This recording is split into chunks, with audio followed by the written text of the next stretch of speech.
Jim, your mic's off. Just Parlays. There you go. I'm Jim Williams, your host, along with, there we go, along with Chris King, who is the expert here, okay?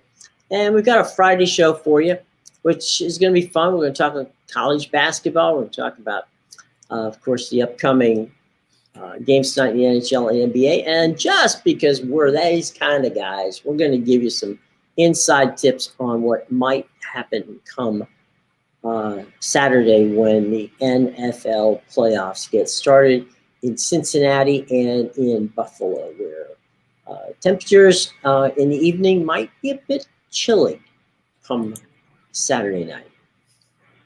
What do you think, Chris? You're the resident weatherman and also statistician. What's going on there? Well, as Steve Tasker would say, you better bring a jacket. It might get a little chilly in Orchard Park. Game time temperature is expected to be in the single digits, clocking in around 4 degrees. It'll drop down below that as the game wears on. Wind chills will be in the -5 to -10 range. I guess it'll be a good day for people to be drinking, but I guess, you'll see a lot of hot chocolate being sold at the concession stands. Meanwhile, in Cincinnati, our friend Bill Bender won't have to deal with that weather. It'll be 30 degrees over there for the Bengals-Raiders game. Too bad, because, if the Raiders had come to Buffalo, we could have talked about that game back in 1994 with Marv Albert in his open talking about, what do you do when it's so cold, when the weather turns so cold, and then he comes in and talks about how, the game time temperature is 0, and with the wind chill, it's 30 below, and then he caps it off by going, and it snowed in Buffalo 28 of the last 29 days. I'll give you, remember the late Harry Callis? Yep. Well, Harry was, I was directing DePaul and Georgetown were playing in Chicago. And it was on WGN in Chicago, and it was on ESPN. So, we get there. The wind was so bad. Harry had contacts. It blew a contact lens out of Harry's eye, and he couldn't find it ever again. So the temperature on the outside, they have at the Horizon in Rosemont, which is basically in the parking lot of O'Hare Airport. It said the air temperature 4 degrees. It said the wind chill 31 below 0. Okay, I kid you not. So Harry's open. I said, we were talking about, what would we do for the open? And Harry said, look, I got the open. Don't worry about it. He goes, are you going to show the sign? I said, yeah, we're going to show the sign. Then we'll dissolve to you and you do the open. It's like, okay, fine, we got it. So, I know what Harry's going to say. Harry goes, as you can see, the temperature outside is it's 4 degrees with a wind chill factor of -31. We're here tonight as the DePaul, Blue Demons host the Georgetown Hoyas. We're here because we're being paid. Why these 15,000 people are here, I have no idea. The game is on television in Chicago, and it's nationally televised on ESPN. As far as I'm concerned, we are now in the twilight zone. And I thought that was, when he said he'd handle it, Harry handled it and did it pretty well. So, yeah, cold is cold, and you can attest. You've been to Buffalo and you lived in Buffalo. So Yep. This time of the year is not necessarily the time to book your vacation to Buffalo. Unless most people don't book their vacation there anyway, but unless you want to, go skiing or, enjoy the food, like John Madden would tell you. There's a lot of good restaurants in Buffalo. That's true. It's not going to be conducive weather when it comes to enjoying the elements. Right. Lack of better terminology. That's why I would have liked to see a team like the Raiders or the Chargers show up there. Unfortunately, didn't pan out that way. Right. Well, and you've got, we will send some sunscreen over to Bender since he's basking in the temperatures in the 30s, over in Cincinnati. Well, before we get started, and I gave you a preview, folks, by accident, because I hit the wrong button, we're going to talk about our buddies at Caesars Sportsbook. Now, Caesars Sportsbook has 2 deals that they've got coming on here with us, and it's really kind of cool. All right, so let's talk first about what they're doing for us, for those of us here with Winners and Whiners, okay? So what they're doing with Winners and Whiners is we have a deal where if you begin your process of making your first bet, okay, and putting your money in the deposit at Caesars Sportsbook with the app or for online, then what happens is they will match every dollar up to $1,000, okay? That's a pretty cool deal, right? But it only works if you put down the promo code Video Winners, okay? So Video Winners is your way, because you're here with those of us at Winners and Whiners, and you'll get a deal where they will match up to $1,000 when you make your first deposit and first bet using the app or going online. Now, if you happen to be in New York, and this is really kind of a cool thing, because if you're in a New York state of mind, we got some cool stuff going on there. What's going on in New York is really, they're celebrating the first week of sports betting in New York, and that's pretty cool. So what they're doing there is they've got a very interesting thing going on, and it has to do with they're going to match $300 when you put in $300. I'm sorry. Let me try to get this straight. It's here. There's a few things going on here technically. Let me reset. Okay. Take a deep breath, Jim. Here we go again. All right. Here's what we got to do. It's simple. When you're in New York, they're going to give you a $300 bonus when you sign up and establish your account in New York, and they will match your first bets all the way up to $3,000. So when you when you sign up, you get a signing bonus of $300, and you get a opportunity to bet. They're going to match that bet up to $3,000. All the information is in the show box below. Remember, you have to be 21 years of age to be part of this, of course, to wager.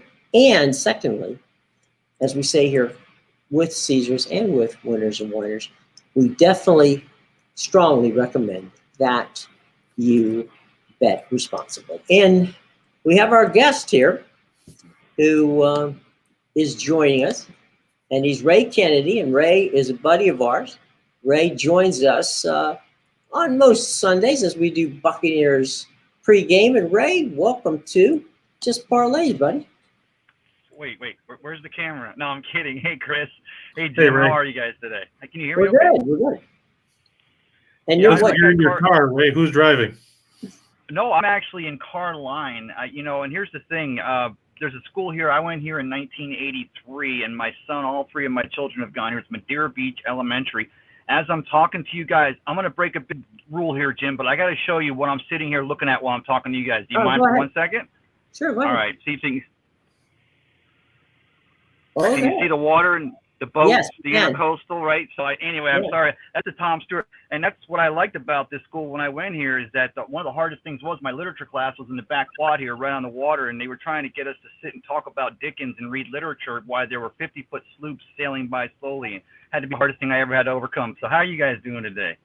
We're doing okay. We're getting ready for the football games this weekend, and we wanted to bring you in to talk a little bit about the games come Saturday first. So yeah, we know you're picking the Eagles. No, actually, Chris, I didn't know you were a Cubs fan. I wouldn't even know. I like the Cubs. Jim, if you don't mind me, I'm going to tell you, I just got done. The reason why I'm a little bit late, and I was almost late getting my son, is I wrote an article this afternoon, and basically it's titled NFL Playoff Football and Family, the Ties That Bind. And basically I watched a throwback movie, but it started making me think about, because we know the second season for the NFL is so much different than the other. The first is the marathon to qualify. Now you got 14 teams, and it becomes a sprint to the finish line. Right. And I'm trying to remind people to, and Chris, I'm sure you agree with me, and Jimmy as well, be cognizant of the people you're around, whether you're working or you're at home with family or you're at a sports bar or wherever you are. Be cognizant, because it's the celebrations with the friends and the successes and sometimes the failures and the memories that we create during this second season for the National Football League is really where the good stuff is all at. I don't think there's any question about that. And I think the other thing that I try to explain to people is that, and I think this is equally important. Look, embrace the fact that you made the playoffs, okay? That's a pretty good accomplishment. You could be one and done, no matter who you are, okay? You only have to have one bad day. As the old line in Airplane is, I picked a bad day to have a bad day. But you could be gone. And a lot of people go crazy and they get mad and they get all this anger. And to me, that's, come on. I mean, you've got a team that has slugged it through 17 weeks and made it to the playoffs. Yes. And this is icing on the cake. So enjoy. I'll tell you, but Jim, you go like the Bucks from 2007 to 2021, 2020. You go 14 years without making this second season, this postseason, right. And that's why I was trying to come across in the article, because being a Bucks fan, we had our shares of failures as much as success. Although we haven't had as much of a success, we haven't had as much playoffs experience as a lot of your other teams. Ours is a smaller sample size, but even in the losses, it's this. You know, you lean on each. I kind of cover that in a story I wrote. You lean on each other. You know, you get. You know, you have shoulders. You may be a shoulder to lean on. You may need a shoulder yourself to lean on. But again, 5 weeks from now, we're all going to be looking at the NFL draft and figure out who the team's going to take in the first round, if they have a first round pick, unless you're the Rams. So that doesn't matter. But you know, so enjoy even the failures. Memories are made, but just enjoy it as it all comes. Or if you're the Jets, you have multiple top 10 picks, and you wonder how they're going to blow those. So if you're the Giants, maybe you draft a GM. I'm just kidding. Sorry. Yeah, well, you know, they could. It's funny. I've a buddy who is a linebacker for the Giants, and texted him the other day to see if he could be free this weekend. And he said basically they're sitting around waiting for the white smoke to come out of out of the Meadowlands to find out who their next coach is. Find out, I was thinking that Coach Flores, who in Miami, wouldn't be a bad pick for the Giants. I think he would be a good guy. Yeah, I'm sorry. I'm thinking back to the Pope reference and the convening of the Cardinals. But if Mara's the one who's convening and he's leading that meeting, chances are they're going to really have to make it there's going to be a lot of dark smoke before we finally get that white smoke, because the Giants really have to make a good decision this time. They can't have another 2-year coach and go another decade. They've got to. You're in the number one market. You guys know this as well as I do. Yeah. But anyway, I don't want to get off too far. You got Caesars Sportsbook. Let's talk a little bit about these games this weekend, guys. I want to know what are we looking at on Saturday? What's the first game on Saturday? Well, okay, Chris, go for it, buddy. All right. Well, we start down in Cincinnati, where the Raiders are going to come to town and take on the Bengals. These teams met earlier this season. The Bengals rolled to a 32-13 win. It was a close game going into the fourth quarter before Cincinnati pulled away. As you know, the Raiders won 4 straight ending the regular season. They won those by a combined 12 points, which is the smallest margin of victory for a 4-game win streak to close the season. We saw that 34-31 win over the Chargers on the last play of overtime, basically the last play of the regular season that got them into the playoffs. Now they have to go to Cincinnati and face Joe Burrow, Jamar Chase, and company. I think it's going to be an uphill climb for Vegas. You know, they're a middle-of-the-pack team offensively. David Carr, you know, he's got Hunter Renfrow and Darren Waller, but they don't have a deep threat. And can the Raiders' secondary keep up with Jamar Chase, T. Higgins, and Tyler Boyd? Can that Raiders defensive line, which you know is going to be bringing the heat, can they get enough pressure on Joe Burrow to shake him up a little bit, a la how you would play a Tom Brady, and I'm sure the Eagles are planning to. Good. You know, I'm a people person, Chris. I can't do the numbers like you can. That's why I rely on you, my professional handicapper. You know this stuff, but I gotta wonder did the Raiders put 4 together for Bisaccia, and Bisaccia was the special teams coach here in Tampa Bay, and he's been 4 times, and I wonder how much success, or have they already had enough success that Mark Davis is going to consider keeping Bisaccia, or do the players feel like they have to have a win in the playoffs and play inspired football? But you know better than me, Chris, when it comes down to personnel versus personnel. Well, I mean, you're right. They played good ball from Biasacci. I mean, obviously that whole thing was a dumpster fire with Gruden and those emails and everything else that led to his demise. The big thing for the Raiders, and you pointed it out, the defensive line, Ken Yannick, Ngakoue, and Max Crosby get after Burrow, who was dumped 51 times this season. Interesting stat. Of the previous 14 quarterbacks to get sacked more than 50 times in a season, you know how many have made the Super Bowl? None. How many? Oh, yeah, that's good. It makes it a lot harder to make that marathon, even though I'm correcting myself because I said a moment ago, now we're in the second season, it's a sprint, but it's still, you put it together with the preseason and the 17 regular seasons, and then it does become a laborious marathon. Yeah, it's definitely a grind. I mean, you saw the Bengals, they didn't play a lot of guys last week against Cleveland. They lost in the backup quarterback bowl that nobody wanted to watch. Definitely the Browns didn't care. But, you know, that cost Cincinnati in a way because it dropped them from the 3rd seed to the 4th seed. So now they get the Raiders instead of New England. Yeah. Vegas, is it a blessing or is it a curse? Vegas 3-11 in their last 14 after giving up at least 30 points. The Bengals covered the line in each of their last 4, and each of their last 4 after throwing for less than 150 yards because, let's face it, Brandon Allen wasn't scaring anyone last week. And the last 5 times these teams met, the Raiders 0-5 against the spread. They're a 5.5-point underdog here. You have to wonder, at least like Jim said before, Bill Bender's probably in shorts with the weather going to be about 30 degrees at game time, so it won't be too bad for Vegas. But, I mean, you're looking at 2 teams that have not had success in the postseason in going on 2 decades now. So there's Chris, no real. what's the line on this game? I'm sorry. Oh, the Bengals are favored by 5.5. Okay. Do you think what line? I don't know if you like that line or not, but you know they're in Cincinnati. It's Burrow's first home playoff game. They win the division. They're playing inspired. He's got an offensive line that has to keep him up, but he's got the talent around him. And if it was in Las Vegas, if this was a home game, I don't even know if that line would move. I'd probably still have the Bengals at 5.5 in Vegas. Or is that how you'd see it? I think if it was in Vegas, the Bengals would still be favored. I don't think it would be that high. You'd probably be looking at 2.5 or 3 points. Okay. The problem with the Raiders is, you know, they don't scare anybody offensively, and this is typical because obviously everybody knows the way the Raiders are. They're undisciplined. 142 penalties in the regular season. That's nearly twice as many penalties as the Bengals took all year.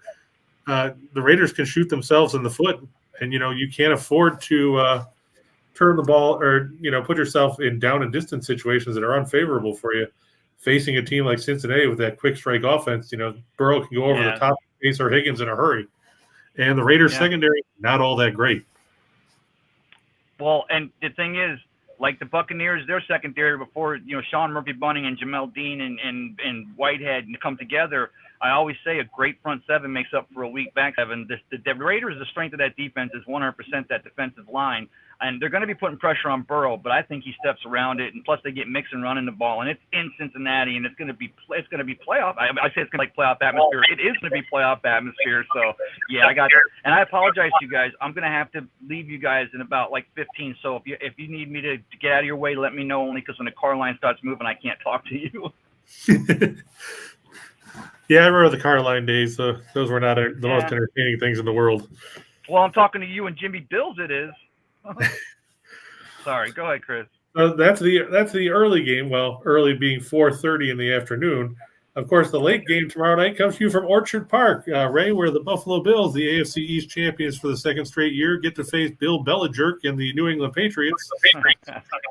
You know, these teams split in the regular season.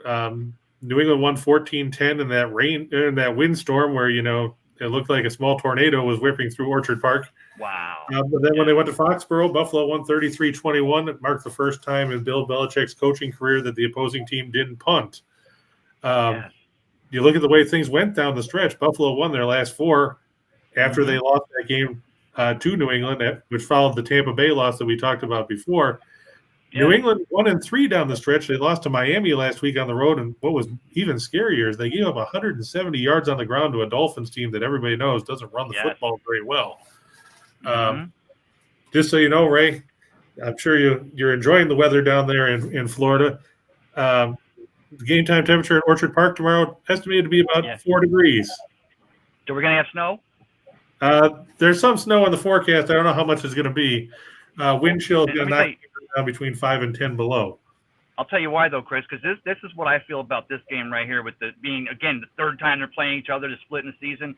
This takes me back to Bruce Smith and Marv Levy and Jim Kelly and Andre Reed and Thurman Thomas and, even, just the whole cast and crew of what we all down here. And Chris, I'm glad you actually segued with this because, it might be in the 70s here. It's going to get a little cooler this weekend, but I always had mad respect for Orchard Park and watching the Bills and teams that had to go in there. And plus, they were facing a pretty formidable team coached by Marv Levy back in the day. But I believe that Sean McDermott's team is finally going to stand up and really, they played well for him. They're a great team. They win the division. I think that this is the weekend you see all the T's crossed, all the I's dotted, and I think the Bills are going to put a whooping on those New England Patriots. That's just how I feel. Well, an interesting stat about this: New England just 2-5 against the spread in their last 7 after giving up more than 150 yards on the ground. And let's face it, like I said, they got gashed by Miami. And when's the last time you saw Miami have a good run game, Jim? Morris and kick. Zonka. Yeah. So there you go. Buffalo 3-1 against the spread in their last 4 overall. They're 6-1-1 against the spread in their last 8 against the East, and they're 17-5 in their last 22 after running for more than 150 yards in their last game. One big change that we saw from the first meeting to the second one, Ray, is that Buffalo utilized Josh Allen's legs. He ran for 64 yards in that game, and you saw it in the second half of the Tampa Bay game firsthand what Allen can do with his legs. Is that something that New England's going to have to try to adapt to? Because obviously it's helped Buffalo boost their run game along with Devin Singletary. I'll tell you what, and Mac Jones isn't a very mobile quarterback, although we did see him in Alabama get outside once or twice. But then you think back, does Bill Parcells start seeing, whisks of what happened to, Bledsoe back in 2000 when he gets popped by, Brian, was it not Brian Cox? Who was the middle linebacker? Lou. And he puts that hit on him. The poor guy gets internal bleeding. I would think that it would be just like a Belichick to try to get a Mac Jones out of the pocket and try to use whatever mobility that kid may have. But then again, he's also hard-headed, probably keeps him straight up in the pocket. Yeah, Allen's the most dangerous threat on that offense, but bury the lead. There's a few more dangerous threats as well. But when he's moving outside the pocket, extending his time, and also using those legs to run, the Bucs, let's be honest, Chris, the Bucs beat the Bills. I go back and I've watched the tape on that game a couple of times, and I think if we played that game 5 times, the Bills would win 2 out of 5, maybe 3 out of 5, because really that game went a couple of ways, and the Bucs were able to do a couple of things, but I don't want to go off on too much of a tangent, but I'm just looking forward to that game tomorrow night. It's going to be solid. Let me go back over to the Cincinnati game. The thing that is interesting to me about Burrows, right? It's his second year. He's got a little bit of understanding, but he's a local kid. Okay. Yeah. Can you imagine how many tickets and all the crazy that's going on? And, he's trying to deal with the game and he's trying to make sure that mom and dad and the family's all taken care of and all that sort of stuff. And it's as crazy as it sounds, okay? These are the types of things that players have to deal with during the week if you're a home team situation, right? Wow. So you're like a man that has the experience, Jim. Having been there and seen it so many times. Your phone is blowing up from cousins you didn't even know you had. And he's a hometown kid, like you said. Tickets and all that other stuff. So I'm wondering how much in some regards, the off-field becomes you're praying for the game because I don't have to think about looking up in the stands or worrying about tickets or wondering if the car's going to come in time to pick up everybody, or how they're going to get in the stadium. Just get me to the damn field and let me play. I'll tell you, Jim. So when you said that, I'm thinking on the other side, you got Derek Carr taking care of his brother, or David Carr taking care of his brother, Derek Carr, the quarterback for the Las Vegas Raiders, also in his first playoff game. So maybe you've got Derek from the NFL Network, and you already saw it with the win in the last season, Chris. You saw him celebrate, and he said they went out and they had In-N-Out Burger. So I don't know what I was doing there. So anyway, you see Derek Carr going in there and say, "I'll take care of everything, David. I'll do this. I'll get tickets for everybody. I got this down. I played in the league. I understand. I'm with the NFL Network." But you wonder, Jim and Chris, does that put pressure then on David? because Derek's there and he's all this excitement and all this stuff. And even though Joe Burrow's on the other side having to deal with this on a boots on the ground level, you got David over there thinking, my God, David's inviting the entire, or Derek's inviting the entire world to come in here. Am I going to be able to survive this? So it's actually that's a good contrasting argument. Well, to quote Bobby the Brain Heenan, a friend in need is a pest. That's true. Oh, so man. There's 3 games tomorrow, right? There's 3 games. So there's a night game. What's the night game? Sunday. Oh, wait, Chris, you didn't tell me. I'm going to guess because, I don't look at lines because, like I said, Chris, you're the guy, and you and Jim, you guys know the lines. You understand how these numbers work. I'm just the emotional guy.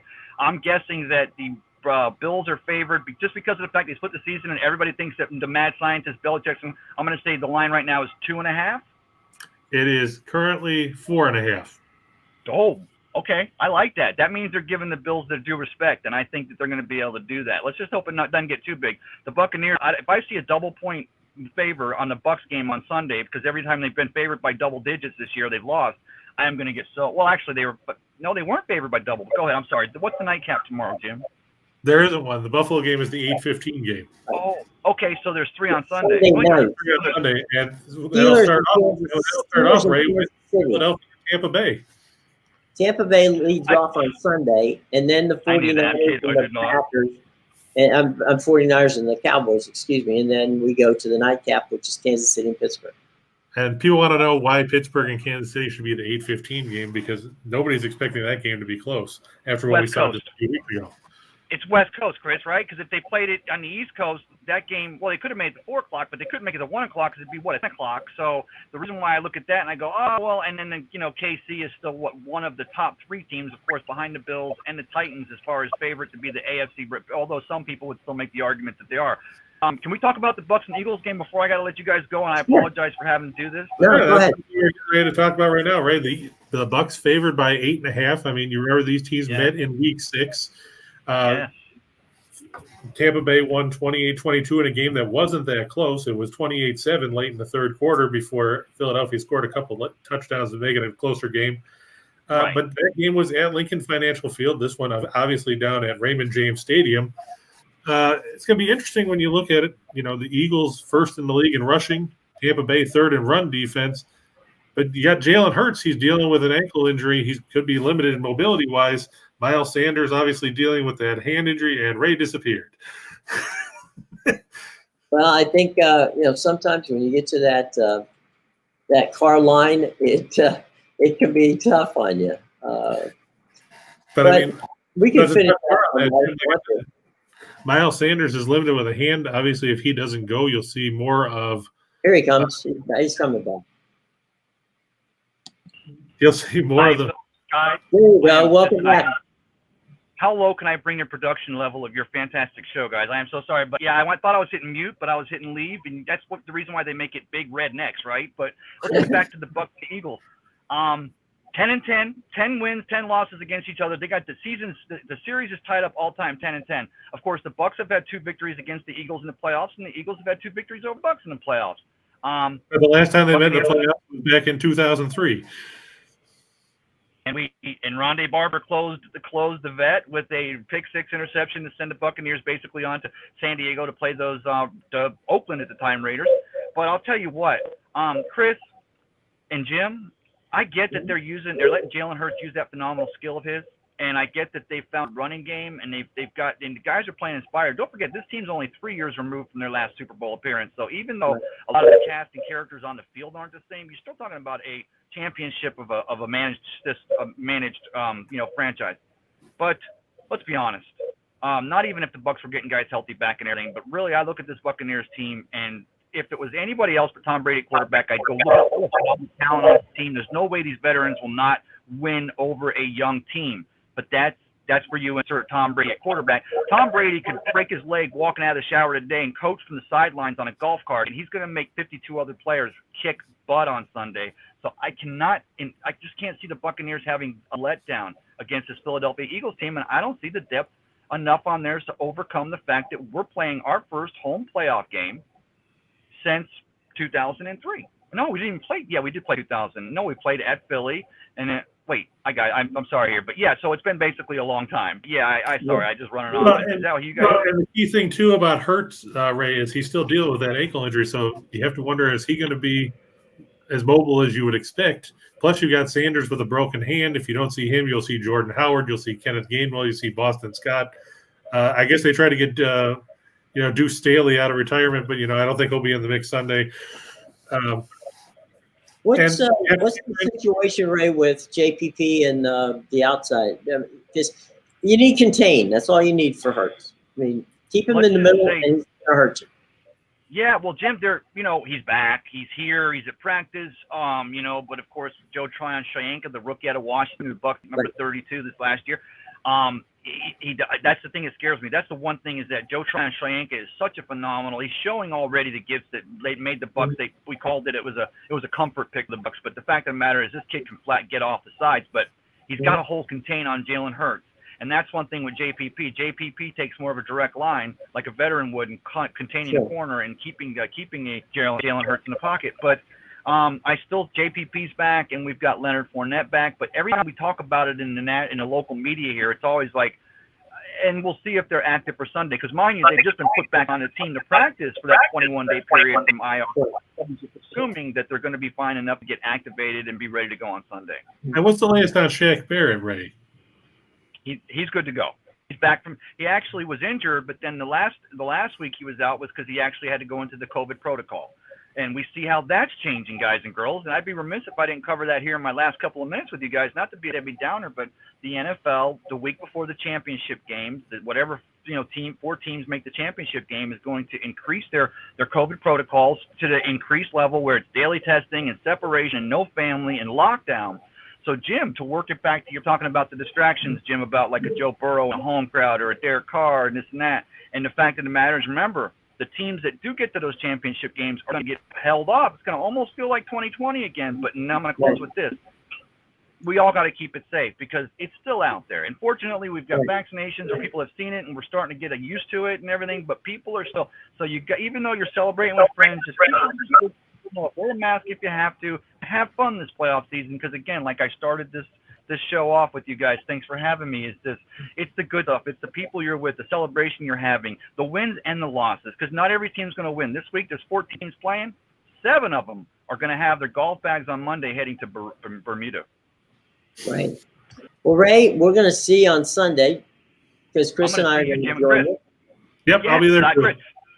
Well, here's what I'm going to do. I want you, Chris, because, I didn't mean to talk over you today, but I get excited. But I need your statistical breakdowns and the actual numbers on Sunday because, 1, the lines are going to move. B, we've got injury reports. We'll hear more about JPP. We'll hear more about, Leonard Fournette. But we'll hear about all the players in the league. And that's why we want to get your and Jim's breakdown on the pregame show on Bucs Report. Sounds good. We're also going to have Bill Bender, who's in Cincinnati, but he'll be back with us. And we'll have somebody from the enemy camp. From WFMZ in Philadelphia who will join us. Yeah. So, Jim, Jim's fun the producer. stuff. Plenty of fun stuff. Tease me, guys. So the Chiefs are the 8 o'clock and the Bucs are 1 o'clock. Remind me again, is that the Cowboys and the Niners? The Cowboys and the Niners, I thought, should have been flexed to the 8 o'clock. I figured that would have been the 8 o'clock too. That's a history. The city. Because it's romantic. Yeah, it's got the history. Did you guys see today on NFL Network? You have the catch in that game. You have, in that series, you have Terrell Owens and what he did, on the Star. I mean, there's a lot of history between those two teams. It's been a long time since there's been history with those two teams, but that to me would have made a better Sunday night game than the Steelers and Kansas City. But hey, Big Ben's long ball. I'm kidding.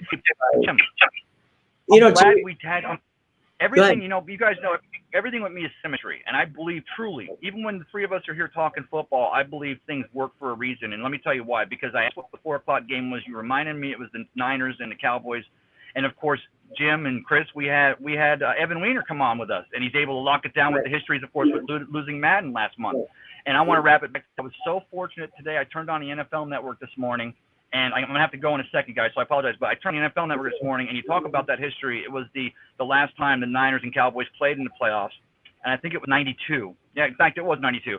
But it was John Madden calling a game with Pat Summerall. But they're showing Andy Smith, and they're showing Michael Irvin, and they're showing Charles Haley, and Joe Montana, and Steve. And this is Joe Montana's last year, and the next year he went as a free agent to the Kansas City Chiefs. But again, that reminds me of the conversations we had. We did lose John this year, John Madden, but I'm glad we talked about that here because we want to have those conversations again, fellas. I hope we can. All right, well, promo it. Go ahead. Shameless plug, Ray. Shameless plug. What's going on? Sunday, it's a Cup of Ray, for those of you who are not familiar with it. And they're invited. So. Have you ever watched it, Chris? Oh, you get invited? You ever watched it, Chris? Yeah. I see it. I haven't been on there. Oh, y'all have you on there? I didn't know you get up that early up there in the spoiled north of the upper state New York. I'm kidding. But no, of course, it's a sojourn for the sports savvy soul. I'm all, like I said in this entire interview, I think I've peddled myself the whole time, Jim, so I'll make it brief, but I'm all about the spiritual side, people, the things, the emotions, the memories, where were you when this happened and such, and so that's what Cup of Ray is basically in a nutshell. No, I get crazy and bring it live. I bring it sometimes on Friday night from downtown St. Pete where people are running around drinking and smoking medically legal stuff and all whatever, but that's because, these days, especially with the YouTube, TikTok era, and I love these kids, and even us, people our age, you put a camera and a laptop up and go live from a sidewalk, you get people dancing and singing and telling jokes, and we get good conversation. So that's me. That's Cup of Ray. You can find that on Friday nights, on Sunday mornings. But Jim and Chris, more I want to talk about is our pregame show that we run every Buccaneers. We'll be running for the Buccaneers this year all the way up through Super Bowl 56 at SoFi. I'm kidding. When it's the Buccaneers versus those Bills, Chris. See how I did that? Yeah, and this way, to find a way to lose. Maybe the officials won't give them a game like they did last time. Right. Yeah. There's where's the what I was going to ask you is Buccaneer Beach, right? Well, Jim, so the thing is, right, it looks like the weather is going to push through earlier than they said, because first, that we know there's this beautiful weather I have right now. We're looking at these boats going by here in the Tampa Bay here, or the intercoastal. It's gonna Saturday night into Sunday morning. We're gonna have a line of storms come through because we're gonna get that. It takes 3 days, Chris. You know this, and Jim, you know this. It takes 3 days for any kind of weather you guys are getting. If it's strong enough that you're getting it, we see it. We just see it 3 days later and a whole lot lighter. Mm-hmm. But so that'll push through. The only thing that would stop us, Jim, is if the weather doesn't pass through and I have to go live. Because with the equipment and the computer and everything and our satellite uplink, you got to make sure you're somewhere dry. But I've already reached out to the Buccaneers. I said, hey, can you guys give me a place, maybe over at $1 Place, because you can see the stadium from there, and I could shoot from there. But we'll see, brothers. But anyway, no matter how you slice it, have a pregame show for the Bucs-Philly game on 1 o'clock. We'll have it on 11 o'clock on Sunday morning. All right. Well, we'll all be there. Take care. Drive safely. Love you guys. And take care. Your family, buddy. We'll see you. Take care, brother. Thank you, Jim. Take care. You too. Okay. Bye. All right. Ray Kennedy. The congenial host of the Bucs Report, and truly a fun guy, nice guy. He's a very passionate guy, as you can tell. Good writer. Check out his work at bucksreport.com. We'll see him on Sunday at 11 a.m. And you can all that information on Bucs Report. You can find. Check them out on Twitter, on Facebook, and on their YouTube channel and all that sort of thing. They'll be happy to do it. What I'm going to do, we're going to get to some college basketball here real quick. But in the open, since Ray had come into the lobby at the exact time I was doing the Caesars thing, the screen kind of popped up on me here. So a little behind the scenes. I apologize for how I did the original Caesars commercial. So let me do Caesars and do it justice first, okay? They are a sponsor. We want to do justice to them. And the first one was on Ray. This one's on me if I screw it up, but I don't think I will. Here we go. All right. So why check out Caesars Sportsbook? Well, it's simple, okay? If you make your first deposit and bet with them over on their app or online, they'll match it dollar for dollar up to $1,000, okay? But you have to use the promo code. And of course, that is Video Winners, okay? So Video Winners will get you that deal, all right? So that's a very important deal, very good deal. So remember, if you're going to make your bet, go and establish your account at Caesar Sportsbook. Use the app or online, and they will match your first, installment there, that first wager you're going to make, dollar for dollar, up to $1,000. Now, because, and this is the fun part, because they are now in the state of New York, here's what's going on there. And that is really amazing. If you use the promo code Whiners New from our fans in New York, we got plenty of them. Here's what they're going to do to you. They call it the Empire State Royal Welcome. You get $300 in bonus cash on sign up. Plus, they're going to match your first deposit up to $3,000. Use that promo code Whiners New, and you'll get that deal. That's $3,300, folks, of free money from Caesar Sportsbook in New York. Again, it's called the Empire State Royal Welcome. You get $300 in bonus cash on sign up. Plus, they're going to match your first deposit up to $3,000 if you use our special promo code Whiners New. Okay? So all kinds of good things going on with Caesars. Our buddies at the Sportsbook, please take advantage of what they're doing. And as we said before, you must be 21 years of age to participate. And as we also said, as always, wager responsibly. Okay, so I owed them that one. They're great people. And by all means, all the information on both those deals are in the show box below. And now we are going to do the Evelyn Wood version of our picks for the week for tonight, because we had Ray here for 42 minutes. So let's see what we got going on the hardwood. We're going to Champaign, Illinois, I believe, right? Yep. Well, first, let's just point out, I know everybody's confused about last night's game. Belmont was supposed to face Austin Peay. We based what we said about that game based on the fact that they were supposed to face the Governors yesterday afternoon, shortly, right around the time the show was on. Belmont had to make a switch and face Tennessee Tech instead because there were COVID issues in Austin Peay's lineup. That game will now take place on January 27th. So it kind of threw us off because we didn't know the fact that they were going to change teams up at the last second, or the heck that there even was another team close enough that they were going to be able to play on such short notice. So we apologize for that fiasco. Also, good on you guys who thought that Seton Hall was in a trap game yesterday. DePaul ended up beating Seton Hall in a shootout. I didn't see that coming, considering how badly DePaul's played in Big East play. Just want to point that out to you guys out there. But made for some interesting games for sure. I know John was upset that Youngstown State lost at the buzzer, basically to, I believe it was Northern Kentucky. Yeah. But we'll move on now, talking about this game, like you said, Jim, in Champaign, Illinois, on the road or at home as they take on a struggling Michigan team. It's Michigan team looking nothing like the team that made that run to the Final Four last season. Illinois is 12-3, Michigan 7-6. 1-3 on the road. Illinois 7-1 on their home floor.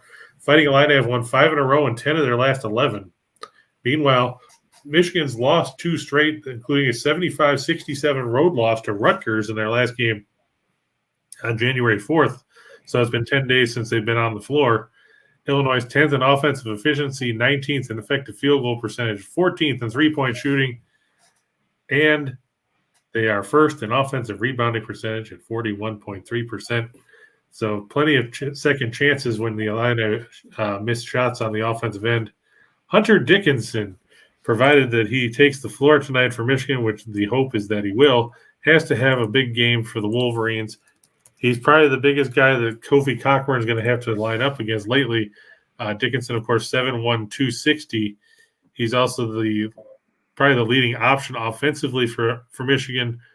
The Wolverines need to get something out of him on both ends of the floor. He's got to contain Cockburn, or else it's going to be a long night for the Wolverines in Champaign.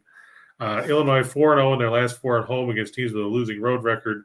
6-1 in their last 7 against teams with a winning straight-up record, and 4-1 in their last 5 overall. You have to wonder, is the magic for Juwan Howard suddenly gone from it? Was he a one-hit wonder there in Ann Arbor? Because, I mean, they've still got a lot of the same pieces, but it hasn't panned out as well for the Wolverines this season. They've already lost, like we said, they lost to Rutgers. They also lost by 14 points on the road at Central Florida, and they lost by 21 on the road to North Carolina earlier this season, not to mention an 18-point loss to Arizona on a neutral floor. So you look at it, Michigan's lone road win this year was a 35-point drubbing of Nebraska on December 7th. It doesn't bode well for you when you're having struggles, especially against a team like Central Florida. I mean, Johnny Dawkins, he's a good coach, but the Knights aren't that great of a basketball team, and you go on the road and lose by double digits to them. Now you're facing a team in Illinois that's pushed back into the rankings. Could be a tough night for the Wolverines as they battle rust and COVID issues there in Champaign.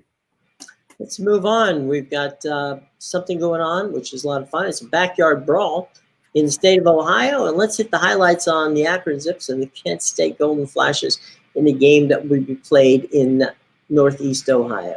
Right. Akron's actually a 1.5-point underdog on the road here. The Zips 9-4, Kent State 7-8. They're coming off that disappointing 65-63 home loss to Northern Illinois in a game where they were favored by 15 points. That was Kent State's second straight loss. They've lost 5 of 7.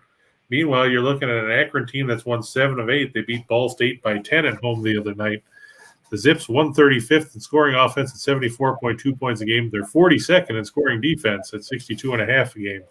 Kent State struggles offensively. They're 244th in scoring offense at 69.4 points per game, which is kind of offset by their defensive play. But you're facing a Zips team that's very good offensively. They're a very veteran-laden team. Zips 6-2 against the spread in their last 8 overall, 8-3 in their last 11 against teams with a losing straight-up record. Meanwhile, the Golden Flashes just 1-6 in their last 7 overall against the spread, and 0-5 in their last 5 on Friday. I like the Zips getting the points. Like you said, in that backyard brawl in the MAC. Look for Akron to pick up their 10th win of the year for Coach John Gross as they knock off Kent State. Well, speaking of the Flashes, let's flash on to the ice. We got a couple of games over there we want to check out. Yeah, we'll talk about the Florida Panthers. They're at home at the FTX Arena, or the FLA Live Arena. Sorry, I was thinking of Miami Heat. They're a rather heavy favorite. The puck line's a little bit better if you're looking to get a return on investment as they face the Dallas Stars. Dallas is 18-13-2 this season. Florida 24-7-5 as they battle with Tampa Bay and Toronto among the leaders for the top spot in the Atlantic Division. Florida sparkling 19-3-0 on home ice. Dallas just 4-10-1 on the road. It'll be Jake Ottinger again in goal for Dallas and Braden Holtby in the COVID protocols. He's 9-2 with a 220 goals against and a 923 save percentage. Meanwhile, everybody's favorite Russian down there in South Florida, Sergei Bobrovsky, 17-3-3 with a 255 goals against and 919 save percentage in net for the Panthers. Florida second in the league in goals per game behind only Colorado with 3.92 goals a night. The Stars 19th at 2.88. Big issues, though, when you look at how things go in this venue. The Panthers average 4.45 goals a game on home ice. When Dallas is on the road, they average 2. It's not a typo, 2. The Stars 3-7 in their last 10 against the Atlantic. They're 0-4 in their last 4 as a road underdog. Florida's 4-0 in their last 4 against teams with a winning record. They're 7-1 in their last 8 on 2 days of rest. They're 6-1 in their last 7 overall. And Jim, one more ugly stat for you if you're a Stars fan. Their last 15 road games coming off a home victory, the Stars are 1-14. Oof. All right. Well, that's a kick in the chin. Let's go. We got the Ducks, but they're not at home this time. No, and that's going to impact them here. They go on the road to face the Minnesota Wild. The Wild going off at -170. The Ducks 19-13-7 this season. Minnesota 21-10-2 as they battle in the Central Division with Nashville and St. Louis for playoff positioning. Minnesota 11-3-1 on home ice. The Ducks 7-7-3 on the road. Minnesota, another explosive offensive team. They're third in the league at 3.58 goals per game. Anaheim 17th at 2.92. It's supposed to be Anthony Stolar, 6-4-1 with a 229 goals against, a 929 save percentage, and 2 shutouts for Anaheim. instead of John Gibson. Cam Talbot looking to get the nod in net for Minnesota. He's 15-8-1 with a 3 goals against and a .909 save percentage there. Anaheim 1-4 in their last 5 as a road underdog. They're 1-4 in their last 5 against the Central Division. They're 0-4 in their last 4 against Western Conference teams. Minnesota 7-1 in their last 8 on one-day arrest. And the Ducks do not have luck in this series. They're 1-10 the last 11 times these two teams have met. That includes 5 consecutive losses at the Xcel Energy Center in Minneapolis. Look for the Wild to pick up home victory as the Ducks continue to struggle in this series with Minnesota. I don't understand why Anaheim has struggled so badly against them, but that's just the way the puck drops. Yeah. Well, let's move on to the association as duck hunting is in full mode in Minneapolis. So moving on, we got the Phoenix Suns. Yeah, speaking of our favorite teams that we like to fade, it's the Indiana Pacers. They're at home. This line has actually come down a little bit. Phoenix was favored by 7. It's now 5.5. I don't understand it, but, that's the way things go sometimes. Suns 31-9. They've got the best record in the league. Indiana 15-27. Let's just say they don't have the best record in the league. Indiana 12-11 at home this season. Meanwhile, Phoenix is 14-4 on the road. The Suns 6th in the league in both scoring offense and scoring defense. Meanwhile, Indiana 20th in scoring offense at 107.7 points per game. They are 17th in scoring defense. Malcolm Brogdon, he came out of the protocols. He played for part of the game Wednesday night against Boston. He left with an Achilles issue. He's questionable here. Torrey Craig also day-to-day with a quad injury. Chris Duarte is probable tonight. He left for the birth of his child, didn't play in Wednesday's game. The Suns 7-2 in their last 9 against teams with a losing record, 16-5 in their last 21 on Friday. Indiana just 1-8 in their last 9 games. And the Suns have had success in Indianapolis. They're 7-3 against the spread in their last 10 meetings. CP3 is expected to take the floor tonight for the Pacers. He's probable with an illness. Just checking the injury report here one last time. Cameron Johnson questionable with an ankle sprain for Phoenix. Frank Kaminsky, Abdel Nader, Dario Saric all out, but those were injuries that have been going on for a while, so that's not unexpected. TJ McConnell still out for Indiana with after having wrist surgery. So you can't really trust the Pacers here. Our friend Elliot always tells you fade the Pacers. It's been profitable. It's definitely been profitable lately when you're 1-8 in your last 9 and you're facing the top team in the league. The Suns should take care of business there and drop the Pacers. Moving on from Indiana, we're going to Buzz City, the Hornets at home as they face the Lakeland Orlando I-4 dumpster fire magic. Right. Yes. Charlotte 23-19. They're second in the Southeast Division, 3.5 games behind the Heat. Orlando 7-35. They're behind everybody. They have the worst record in the league.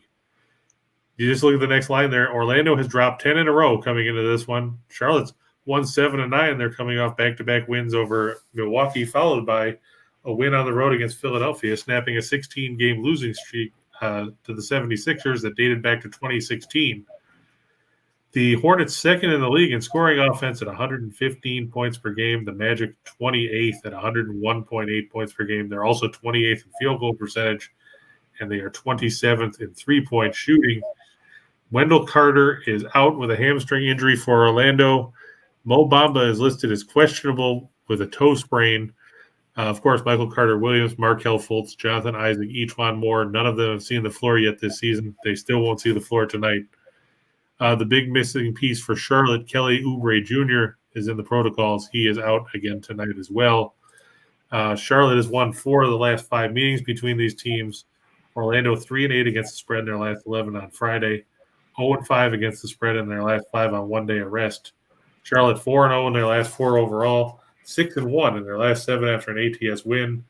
13-3 in their last 16 at home against teams with a road winning percentage of less than 400. The scariest thing about Orlando is they have a better record on the road at 5-20 than they do at home, where they're 2-15. But it doesn't matter here. No. It's with a record like that, you wonder why aren't they in Phoenix? Because it seems like all the Phoenix teams, have losing records at home. But now the Magic, the ball is not bouncing their way. Let's just put it that way this time around. All right, so that we're leaving Charlotte, and from here, are we going to? Well, we can go to the twos now since we already. Let's go for two for the money. We covered the NFL already. Yep, got the NFL out of the way. Yep, the top two teams.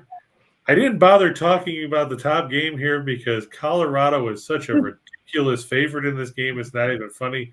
I've seen it go as high as Colorado minus 600 to minus 650. Even the puck line, they're going at minus 200 for winning by multiple goals. Let's face it, the Avalanche lead the league in goals per game. They're even more dangerous at home.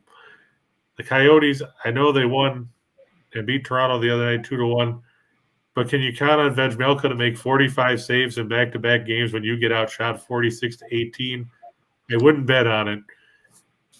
If he shuts down Colorado, then we'll stop picking on Arizona for a week or so. But I think the Avalanche should get the win there. Then, like we said, Akron over Kent State. Zips play good basketball. Kent State just lost in a game where they were favored by 15 points against the Northern Illinois team. They gave up 94 to Toledo, and Kent State only put up 63 against them. I'll take the Zips and get some points in that one. Then we said Florida. You can play it straight up. You can play the puck line, whichever is better for you. They're playing at home. They're dangerous at home. A lot of teams have found that out. Dallas, they beat Florida 6-5 in a shootout in Dallas last week. Unfortunately, this one's on the road, and like we said, Stars 1-14 in their last 15 on the road, coming off a home victory. Not a good stat to look at. And finally, the Suns over the Pacers. We've talked about how bad the Pacers are. They'll be even more impacted if Brogdon doesn't play with that Achilles injury. And let's face it, the Suns, they went to the finals last year. They're atop the league with their record at the midway point of the season this year.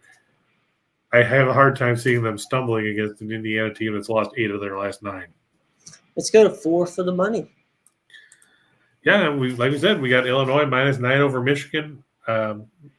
Like James pointed out, Michigan is dealing with COVID issues. They haven't played in 10 days. They've lost 2 in a row. Illinois won 5 straight. They've won 10 of 11. They beat some good teams in that stretch. You have to think that they can take care of business at home. Another big game for Kofi Cockburn. Maybe Trent Frazier gets in the mix, or Alfonso Plummer helps balance things out. Either way, it leads to a victory for the Fighting Illini. We talked about the Wild and the Ducks. The Ducks do not play well against Minnesota for whatever reason, losing 10 of their last 11 meetings and all 5 in Minnesota. I don't know how much more we can beat Orlando into the ground. We've talked about them enough. I don't think we need to go in depth as to why Charlotte should win that game. And Philadelphia, they're favored by 3.5 over Boston. Marcus Smart is questionable for the Celtics. Danny Green and Shake Milton out for Philadelphia, but they'll still have Embiid, Tobias Harris, Seth Curry, Tyrese Maxey and company. I just think, the 76ers, they haven't played well at home this season, which makes no sense considering we've seen them suck on the road the last few years and play dominant basketball at home. Both these teams are playing the first game of the back-to-back. Boston will play at home tomorrow against Chicago. Philadelphia will go down to South Beach and face the Heat. 76ers, because I just haven't been convinced with the way Boston plays. They play well for a couple games, and they go in the toilet. Then they play well again. Then they go in the toilet.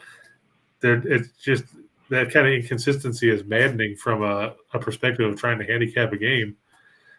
And I just think Philadelphia should bounce back after losing that game to Charlotte and get the win here in an Atlantic Division tilt. And lastly, for those of you out there, here's a fun one. There's plenty of options. We like to give you options. So, Chris, talk about the options we're giving them for, the big one.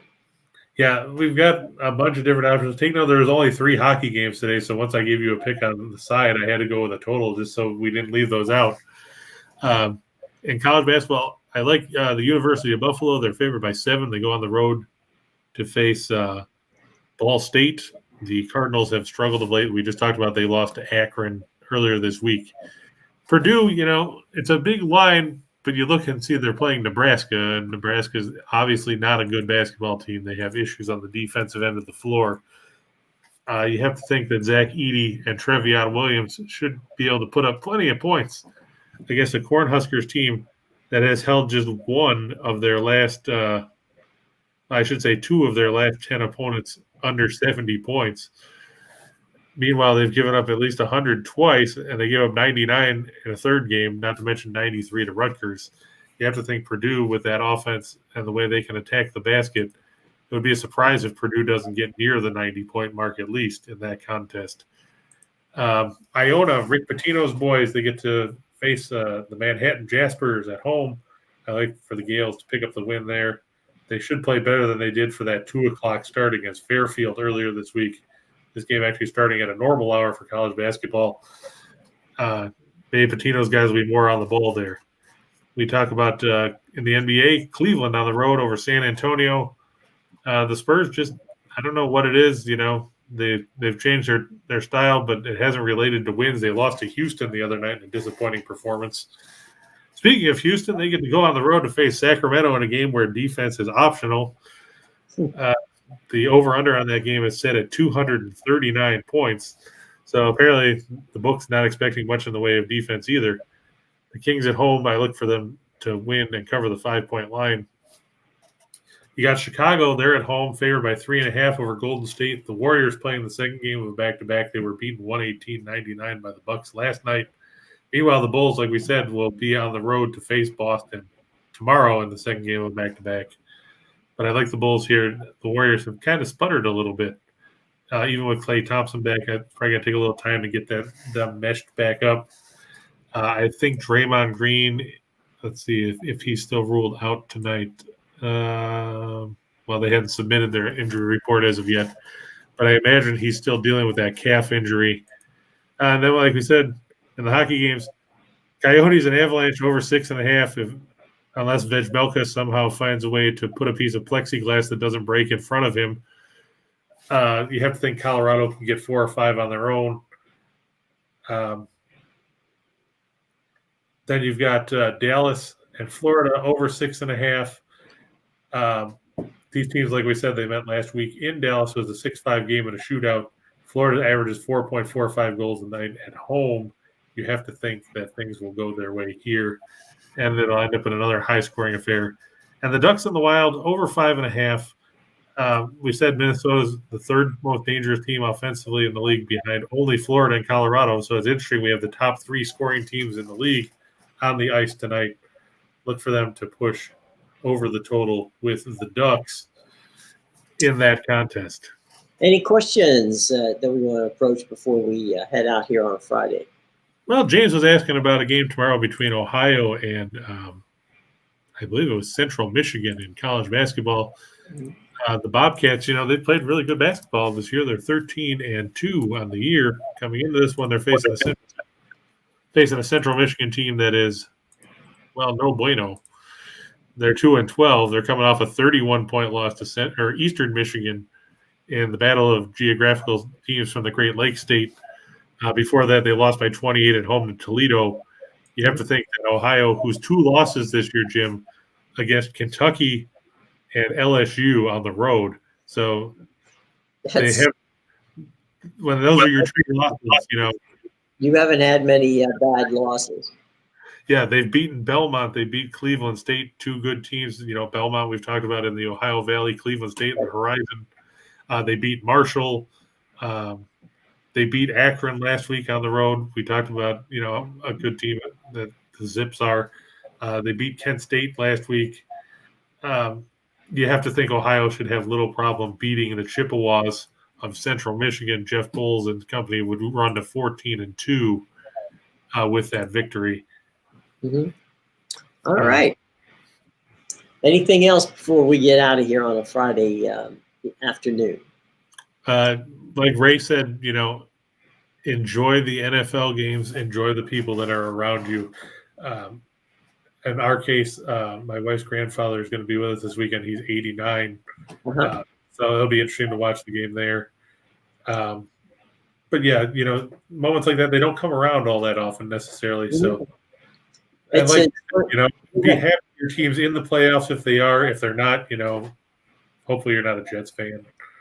yeah, I know that my mother, who's also 89, will be at my brother's house watching the Steelers in her Heinz Ward jersey.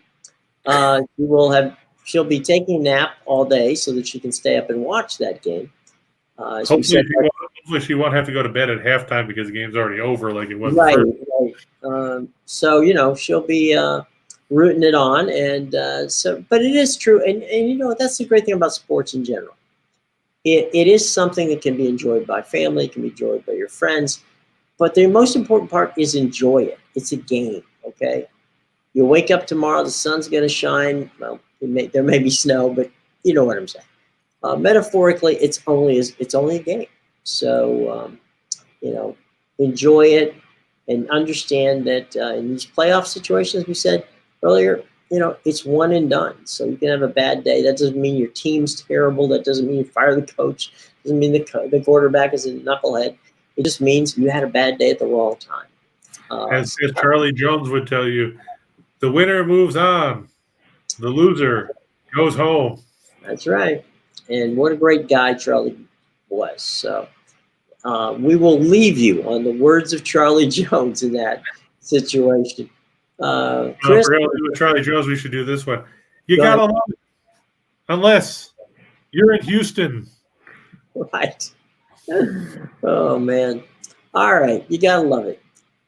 So everybody, have a wonderful weekend, a safe weekend, and come back and see us on Monday at 1:30. We will break down what happened over the weekend, and certainly there's going to be a lot that happened over the weekend.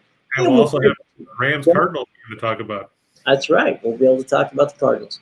So, we won't have to talk about the beer being $15 at the where they play hockey. We'll get to talk about them playing at SoFi, where you probably get sushi for $20. So, anyway, have a wonderful weekend, everybody.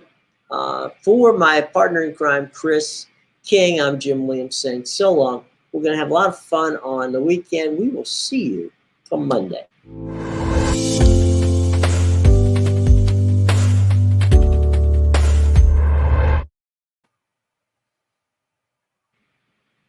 Well, there you go. Going, gone. Hang on one second. Gotta hit another stop button. Okay. Bum. The organ. So, all right. It's still running. No, it's not. It is on my screen. It says end of broadcast. Oh, see, on mine it still says live.